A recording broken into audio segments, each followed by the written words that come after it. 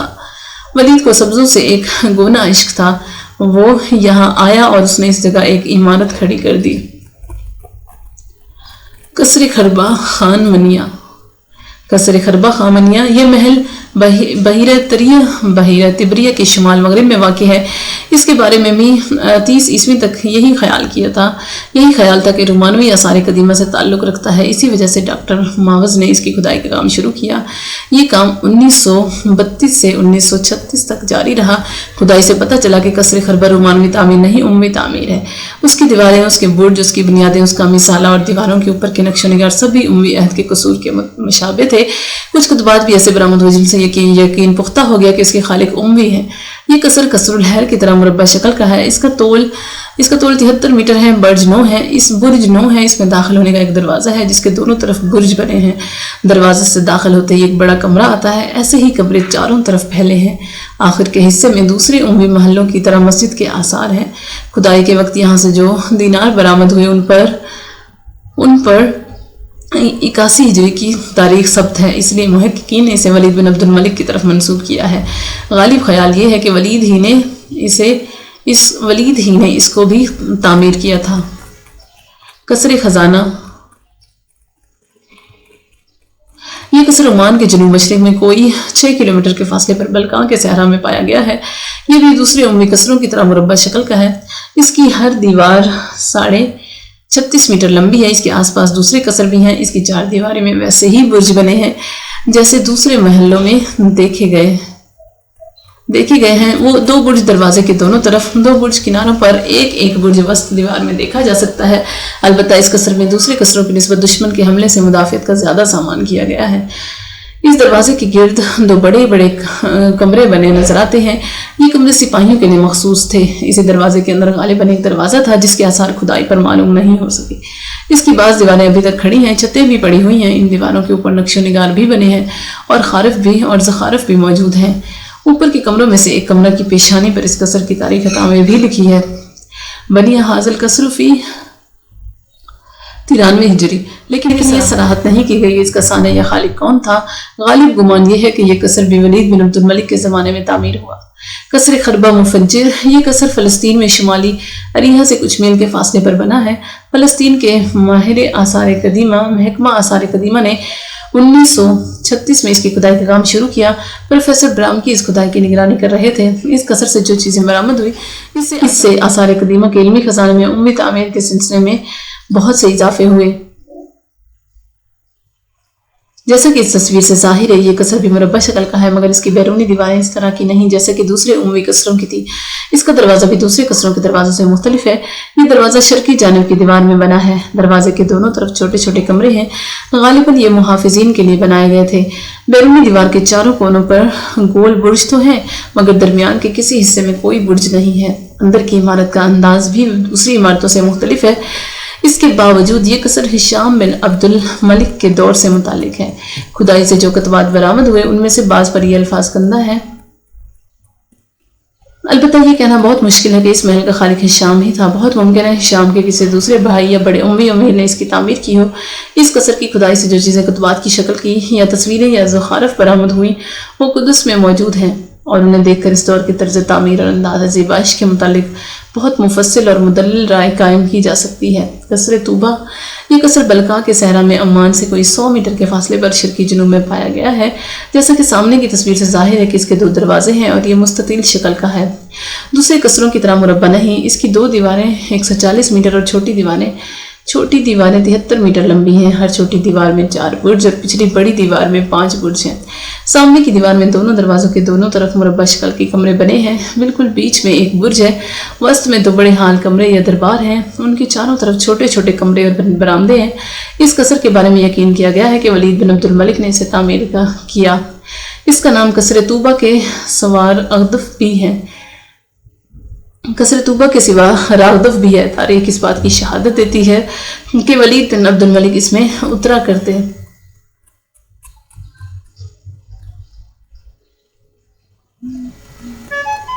قصر مشتہ، یہ قصر شرق اردن کے دارالحکومت عمان سے کوئی 25 میل کے فاصلے پر بنا ہوا پایا گیا ہے۔ جیسا کہ نیچے کی تصویر سے ظاہر ہے کہ یہ امی قصور میں سب سے بڑا اور سب سے خوبصورت اور ممتاز تھا۔ گو اس کا دروازہ بھی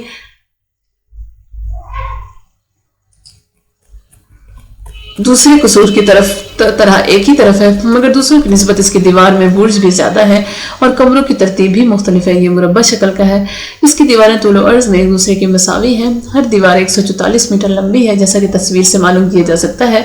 اس کے بیرونی دروازے کے دونوں طرف 2 برج اور سامنے کی دیواروں میں 6 برج ہے۔ دوسری دونوں دیواروں میں کونے کی دونوں طرف کے برجوں کو چھوڑ کر 5 برج بنے ہیں۔ پچھلی دیوار میں بھی 5 برج ہیں۔ بیچ میں ایک بہت بڑا باہا ہے جس کے چاروں طرف بے شمار چھوٹے بڑے کمرے اور غلام گردشین ہیں۔ بنیاد اور چوکی پتھر کی ہے، اس کے اوپر کی عمارت اینٹوں سے چنی گئی ہے۔ ہر کمرے کے دروازے پر بہت خوبصورت اور عمدہ زخارف لگی ہے، بیل بوٹے بنے ہیں اور مصوری اور نقاشی کے کمالات کے مظاہرے کیے گئے ہیں۔ یہ قصر اپنے حسن اور زیبائش کے اعتبار سے تمام عموی قصروں سے ممتاز ہے۔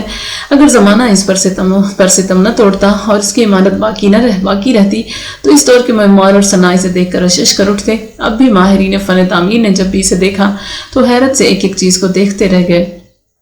خصوصیت سے اس قصر کی دیواروں پر گلاب کے پھولوں کو کندہ دیکھ کر انہوں نے عموی دور کے معماروں کے کمال فن کے سامنے سر جھکانا پڑا۔ مسلمانوں کی بدنصیبی ہے کہ ترکوں کے عہد میں ایک جرمن پروفیسر کی سازش سے اس قصر کا دروازہ اور زخارف اور بیل بوٹوں کی ٹکڑیاں ابرن پہنچ گئیں۔ یہ نادر نمونے اب تک برلن کے عجائب گھر میں رکھے ہیں، مگر شام یا بیت المقدس کے عجائب گھر اس قومی سرمایہ سے محروم ہیں۔ آثار قدیمہ ہر قوم کے پاس اس کے اسلاف کی امانت ہوتے ہیں۔ افسوس ترکوں کی بے جا فیاضی نے یہ امانت مخالفین کی جھولی میں ڈال دی۔ مجھے اعتراف ہے کہ اگر حکومت سوریہ میری مدد نہ کرتی تو میں امیوں کے ان محلات کے متعلق یہ معلومات پیش نہ کر سکتا۔ مصنف